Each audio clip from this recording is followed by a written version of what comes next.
Alright, moving on with our guessing game. We're at Santorini. I've got 7 correct, 9 guessed incorrectly for players who have the highest ELO, guessing what that ELO is, or a range.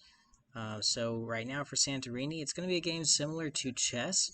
So I'm going to guess that it is probably around, like chess is like probably, 1,000 for the ELO.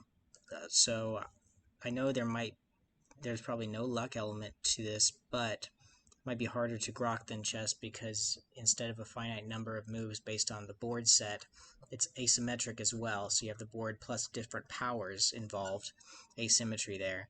I'm going to say 700. Okay, almost 900 there. So I was wrong. And now we're at 10 incorrect. And we are at, here, I'll move these more closer to my picture so it's easier to see. There. Right. Got the rights wrong. Yeah. 7 and 10. Okay. Next up, we have Red 7, which is a pretty luck-based game based on what card you draw. You play cards out which change the goal of that round.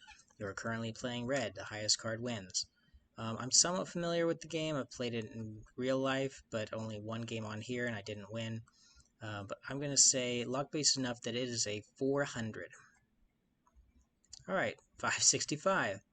So, wrong again there. Okay, so we are at 11 for wrong and 7 for right. Letter Tycoon. You are buying up letters and trying to monopolize the best letters, like common letters like E and T and stuff. Competitive ranking has been disabled for this game for some reason. I don't know why. That's weird. I know some reasons. If I click on this, it'll give me the reason why games are not ranked, but that surprises me. What about any other letter-based games like Hardback? Is it just... Okay, it may just be certain people are better at guessing letters, or maybe it's very easy to cheat in the game because you can just have a dictionary. I'm going to guess that's why. But no contest for both of those. We're still playing the game. What do we have here? So this game is going to pull up Not Alone, it's called. A game where you are a alien trying to find the other players, or you are one of the other players hiding from the alien. Hiding on different planets, you secretly put out which card you are going to. I think there's some strategy in guessing which planet you're going to go to each round to try to hide from the alien. The alien chooses where he's going to attack, and if he catches you, it's not fun. Let's say 600 ELO, maybe even lower, 600. Ooh, yeah, 300 ELO. A lot of these social deduction games don't have a lot of skill to them, as much skill, especially when played online. So that was definitely a wrong-o for myself. Right there. We are at 12 wrong. Now what do we have here? Terra Mystica. This game is for those hardcore Euro game players. There's American games, Ameritrash style games, and then there's your Euro games. There's a whole discussion on that and which one is preferred by people. So with Terra Mystica, it is a Euro game where points are scored at the end of a certain amount of rounds. In Terra Mystica, it's 6 rounds. And the current season doesn't matter. We're looking at the all-time. I'm going to guess 900. This is probably one that you really have to have a lot of skill to win. People are coming up with all sorts of strategies. Let's do 900. Oh, only 697. Okay, so maybe somebody's found a way to break the game, and then all the players who have figured it out together stay around 600. Okay, that is fair. And that's going to give me another wrong. So we're 13 wrong. This game is turning out harder than I expected. Celestia, okay, it's a push your luck game. Do you stay on the boat or do you jump off the boat? And it's not a boat, it's actually a sky plane. But as you stay on the boat, there's more chance of getting more points. And if you leave the boat, then you keep the points that you have, but no opportunity to get more points. So obviously a lot of luck in it, but skill is when to jump off the boat. I'm going to say this is going to be a 500 is the highest. Okay, 351. Yeah, just another wrong there. Darn. Okay. But yeah, just those games where you jump off the boat or leave the expedition like Ink and Gold does, they're not going to score very high with ELO. Next up we have Spot It, which is a speed-based game. This is the only speed-based game that I know of on Board Game Arena, and it really is just, I'm guessing if you have the fastest internet, you just are able to click faster. But I feel like I haven't had any issues with that. Maybe my internet's fine, but it registers the clicks, and if somebody clicked faster than you, then they get to keep the card. So as far as, like, I've played the game 7 times, only had 1 victory, and that's not based on my internet issue. That's based on just I can't see the combinations as fast as other players can. You see right here, they spotted a combination, 2 snowflakes. Right here, another, yeah, 2 snowflakes. Okay, so we're gonna go with 600 because it's very high speed. Some people are faster than others. Wow, 900. So take that, all the other Euro games out there. That takes more skill than any of the others. I mean, it's simple. Just be faster than everyone, but that definitely sets people apart from the pack, and also makes me wrong again. So we're at 15 left. Now this is Through the Ages, a new story, so the 2nd edition of Through the Ages.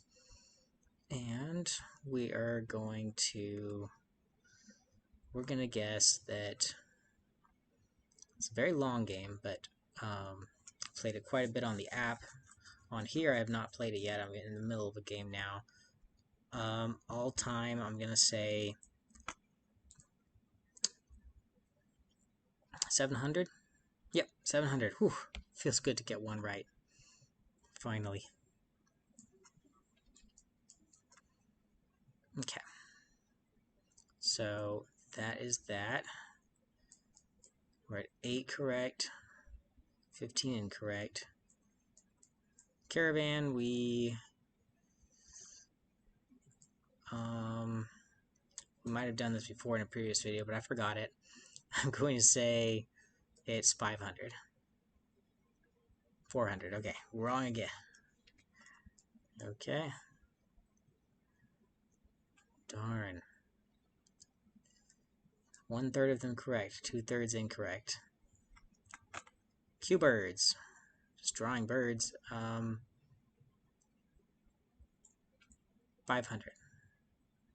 Barely. Nice. Okay. So there's a win right there.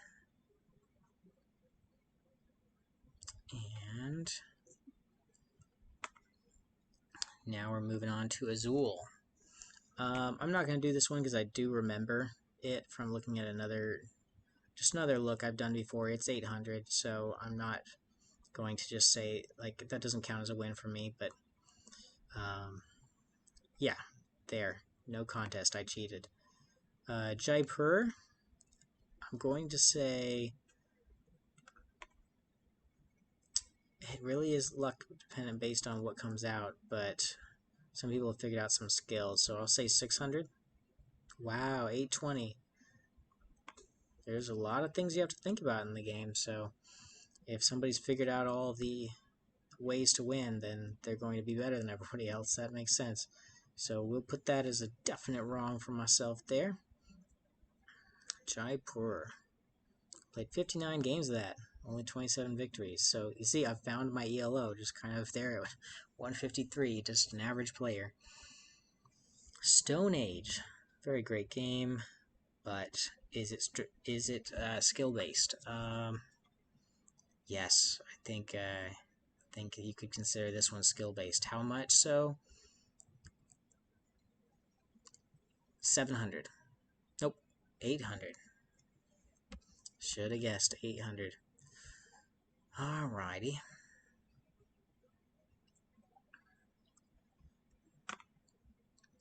Again, 1/3 of them I'm getting correct, so this is pretty tough. Skull. I think this is kind of those social deduction things we've talked about before. I'm going to guess you're trying to see what other players do and guess what the right move is based on how reading their face or reading what they've done in the past. This is going to be pretty low. 300. Yes, feels good. Okay. Yep, 300 level ELO. For sale. This game, you're bidding on cards. There's some strategy with how you bid, so you can gain some skill with that. I'm going to say 600. Okay, 400. Interesting. Okay, because you could just be on the wrong side of the bid. Somebody bids one more than you wanted them to bid, and you don't want to bid any higher, so you don't get the good card, and you're not willing to lose the points from bidding too high. Yeah, so wrong again there. This is a game similar to Seven Wonders, similar to Sushi Go, just moving around different dinosaurs as they roll along clockwise or counterclockwise to the different players, and you add them to your park and score points. Let's do Seven Wonders. The highest was a 500. Seven Wonders Duel is a 700. We'll say this one is a 500 as well. Oh, right. That felt good to win. What are we at? 11 to 19? King of Tokyo. Very much luck dependent based on the dice. You roll them 3 times at most and keep what you end up rolling on the third roll. And all time, I'd say we're looking at... There is some skill with this, knowing the cards. I want to do a video on this and like go through each of the different cards and how strong each one is, and you know, a top 10 cards that you always need to use your energy to grab. But if the cards don't come out, you see, that's the thing. Like, if it's really card dependent, there's going to be a lower ELO. So I think the highest ranked player leveled out at around 600, let's say. Nope, only 469. So very much luck dependent. Also, other players can gang up on you. So that's another thing about why a game might be ranked lower, is multiple players. Somebody's not going to let you beat them based on skill. More than 2 players, I should say. 2 players, you can have very high ELOs. Alright, so there's King of Tokyo. Paris Connections. It's one of my personal favorites.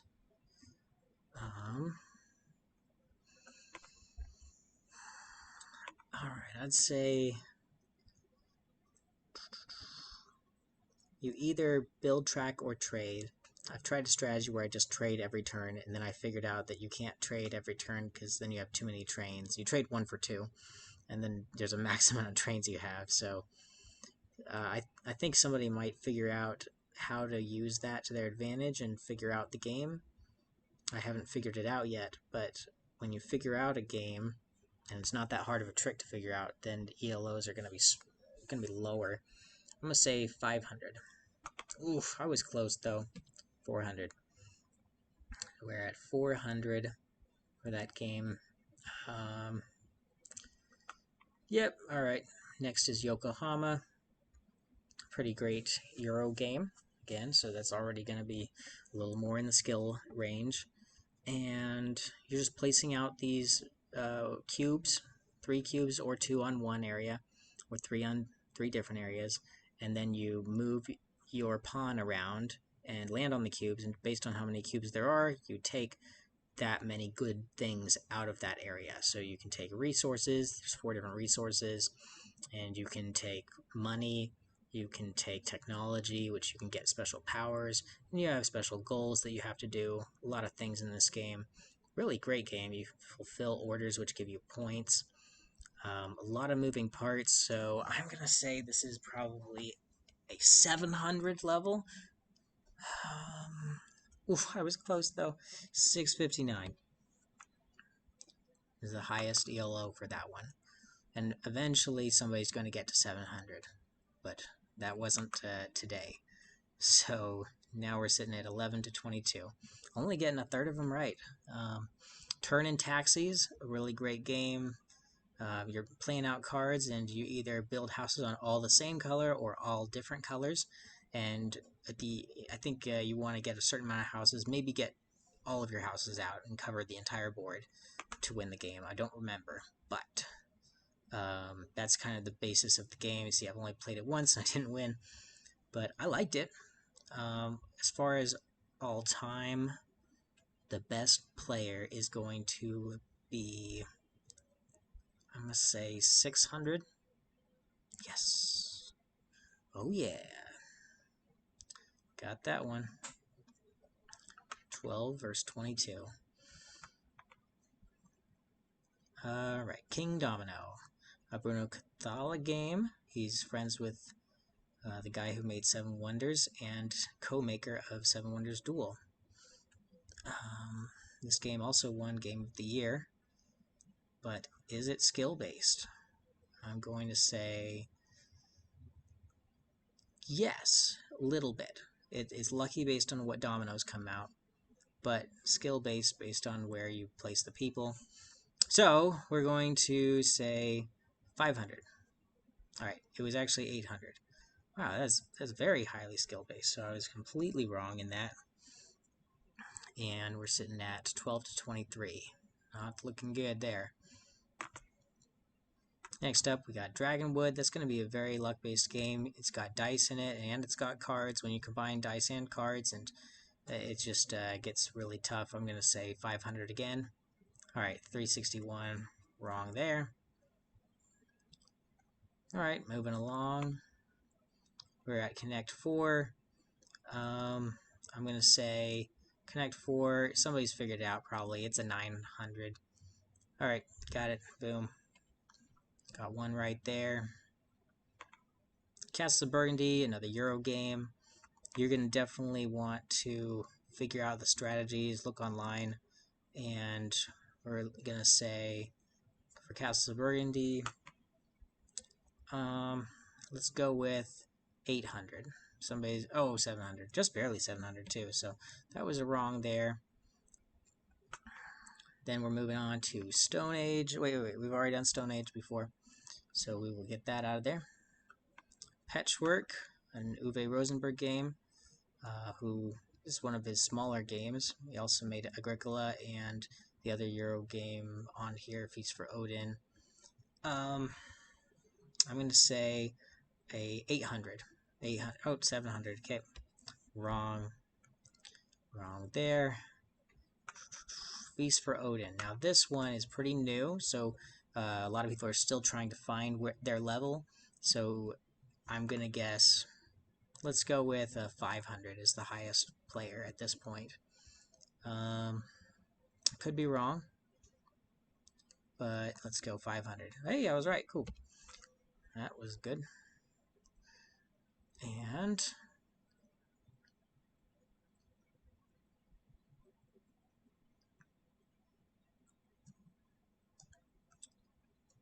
we're moving on to Century Spice Road. That is going to be I'm thinking it's got cards, but there is some strategy with how you play the cards, and the cards don't just pop out. They pop out, and you have to pay a lot for that card, or they stake around for a while, so you can plan for that card, the card you grab to pop out, but you have to spend more to grab the card that just barely popped out. There's some strategy in that for sure. I'm going to say 600. Yep, alright, 600. There we go. Moving along, we got Keyflower. Let's see. And Keyflower, we'll end on this one. Go. I'm going to say you're building your different cities. There's strategy with that, but it's also pretty random with what comes out. But you can mitigate it with bidding. I'm going to say 600. Ooh, I should have said 700. All right, wrong there. All right, that's it for this video. But thank you very much. Hope you enjoyed it. I am sitting at right 15, wrong 27. It's not looking good.